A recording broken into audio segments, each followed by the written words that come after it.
What if Deku manifested all of his quirks early? So let's get right into this. Izuku Midoriya is still quirkless. He meets All Might, he trains his body, and he gets one for all. Now the first time we actually see Izuku use his quirk is during the first UA entrance exam, where all the robots are, and he saves Uraraka. But this time, when his quirk first manifests, he really can't control it, just like when he used 100% and broke his arm in the original story. In this what if, he jumps in the air, and instead of falling, he accidentally uses float for the first time. Then he panics and activates smokescreen, and finally he uses 100% in his arm to punch the robot. So he basically has a quirk explosion moment, and he immediately realizes he needs to hide these quirks from everyone. Nobody is supposed to know. One for All has multiple abilities, so that's how he first gets his quirks showing up all at once. After that, his quirks start manifesting one by one, and All Might realizes something is going on. They figure out these extra quirks are the ones from the previous successors, but they're showing up way earlier than expected. So they start training in secret and hiding every quirk he has. Deku mostly locks away the new ones and only uses the original strength-enhancing power. Then we get to the battle training match, Midoriya versus Bakugo. Deku is trying his hardest not to show anything, but he still slips a little. Then we move on to the USJ incident. At the USJ, Deku is trained a little bit, not a lot, but enough to unlock some of his quirks like smokescreen and maybe a tiny bit of Black Whip. Froppy and Mineta get teleported with him just like the normal timeline, but this time he tries to help more. He uses Black Whip, but his body still isn't compatible with it yet, so he can't hold it for long. It strains him badly. Honestly, he becomes more of a liability than a help, because every time he tries to use smokescreen or Black Whip, it drains him and he can't move afterward. So Aizawa has to carry the battle until All Might arrives. All Might beats the final Nomu, and that completes Season 1 of this What If. Season 2 mostly consists of the UA Sports Festival, so let's get right into that. At the beginning, Deku is still known as someone with a normal quirk, which is just a strength-enhancing quirk. But before all this happens, All Might, who's training him on the side, decides to tell him, "You're not a big puncher and kicker like I was. Maybe you should focus more on Black Whip." So during the sports festival, Deku tries to use a little more Black Whip, and he can cover it by saying it's just some kind of manifestation of his strength quirk, something like that. The real reason he can't use it that much is because it puts a ton of strain on his body, so he's still mostly relying on the strength quirk. In the big fight Todoroki versus Deku, everything stays mostly the same. There's still that huge moment of character development,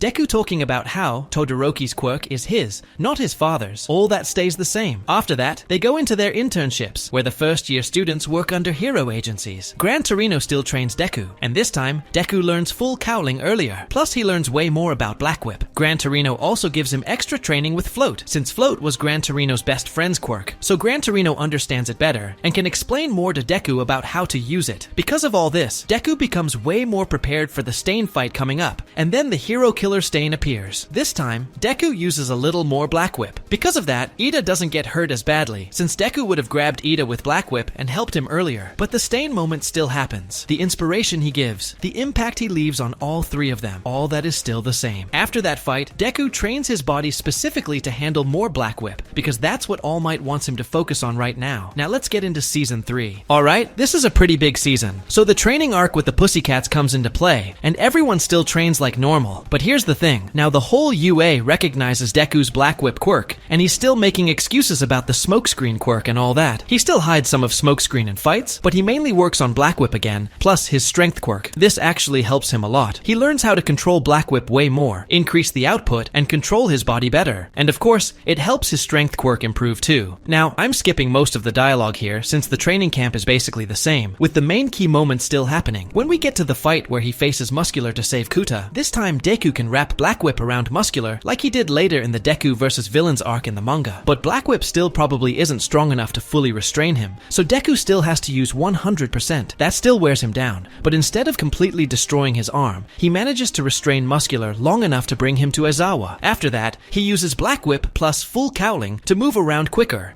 When the villains try to take Bakugo, it's harder for them because Deku has Black Whip now, but he's still dealing with injuries, pain, and stress, so he still fails to save Bakugo, just like in the original timeline. Then everyone goes to the hospital. Now we get to the part where all the heroes raid the League of Villains base with All Might. This is where All Might loses his powers, but this time, Deku is there, and instead of the group blasting Bakugo away using their teamwork, Deku just grabs Bakugo with Black Whip himself and blasts away with him. So it's Deku and Bakugo escaping together. All Might Might still loses his power afterward. And that's basically everything that happens in Season 3. Now we get to Season 4. Alright, this season starts with Deku joining Sir Night-Eye's agency for the new work-study program. Deku tells Sir Night-Eye about all of his quirks, and Night-Eye is actually really interested and curious. But he still stays kind of distant, because his whole focus is on making sure the next user of One for All is worthy and can defeat All for One. This is the season where Eri and Overhaul get introduced. Everything still happens the same. They go on patrol, meet Eri, and still have to give her back to Overhaul, which hurts them a lot. Let's skip forward to when they raid the base. Now with Danger Sense, Deku can make sure they don't get ambushed. When the walls start moving and shifting, he can warn everyone early so nobody gets seriously hurt. He can even react before Fat Gum and Red Riot get dragged into their fight, so Deku could probably help Red Riot out even more. But anyway, let's move to the big part. The fight where Sir Night-Eye and Deku first confront Overhaul while Mirio is saving Eri. And that moment was insane in the anime.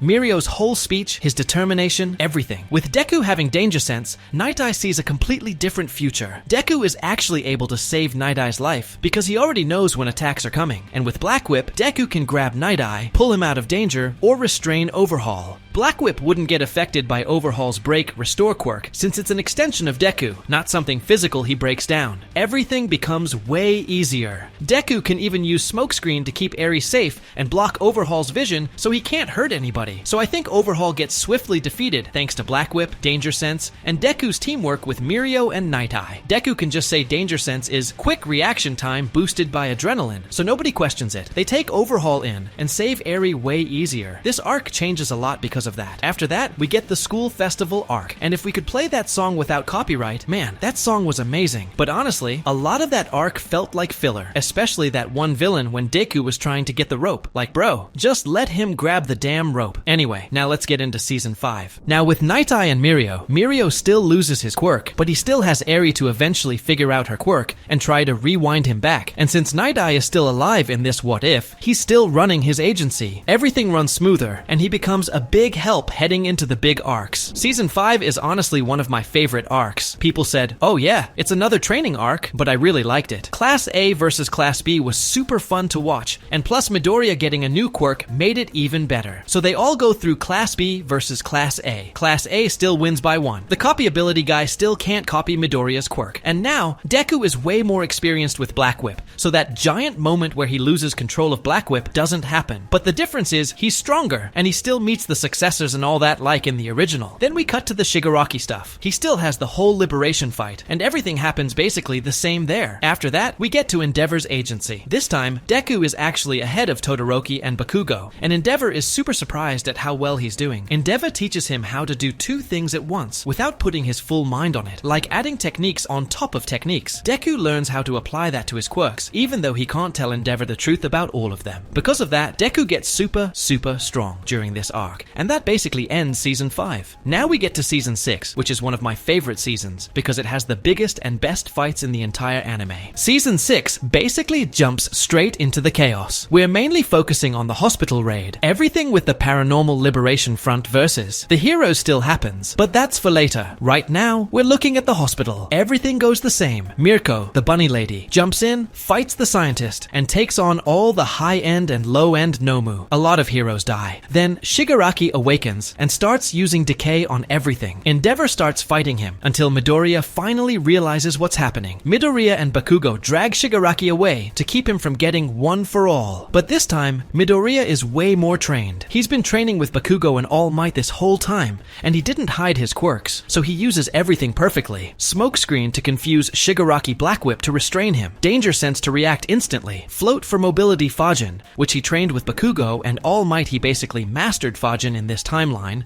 and in the original story he learned it on the spot, so he's way ahead. The only quirk he hasn't really used is Gear Shift, because it has too much One for All power in it. He can activate it, but he knows the risks, so Gear Shift is his trump card. All of this makes Midoriya insanely hard to beat. With Bakugo at full health and Endeavor right there too, the 3 of them absolutely beat Shigaraki down, same as the original, but even harder this time. Aizawa, Eraser Head, never cuts off his own leg, and he never gets his eye clawed out, because Midoriya is much much stronger and prevents Shigaraki from getting the chance. Things only change when Gigantomachia, the giant spike-covered monster, breaks through and takes Shigaraki with him. But this time, Shigaraki is super badly hurt, so All for One commands the Nomu to secure him and escape immediately. Because of that, Midoriya does not break his arms. Bakugo does not get stabbed. Endeavor does not get severely injured. Tuya, Dabi, does not reveal himself yet. Aizawa is perfectly fine. Everything else in the arc stays the same, but Deku holds his own because he has full quirk access. Tartarus breakout section. With Tartarus, the prison holding All for One, things go completely differently. Shigaraki would not break into the prison because he is severely weakened after fighting Deku. And since Deku is way stronger in this timeline, All for One decides to lay low. He knows the US is getting involved soon, so he wants Shigaraki to regenerate and recover before fighting Star and Stripe. So the giant Tartarus breakout never happens. The streets are way safer. Only normal villains are running around. Deku still goes into his lonely vigilante arc, but it's shorter because there aren't as many villains out there. He still gets targeted by Lady Negant, but he returns to UA much earlier. During this time, he trains Gear Shift with Bakugo and basically perfects it because that's the final piece he needs. Now we head to Season 7. Lady Negant gets out because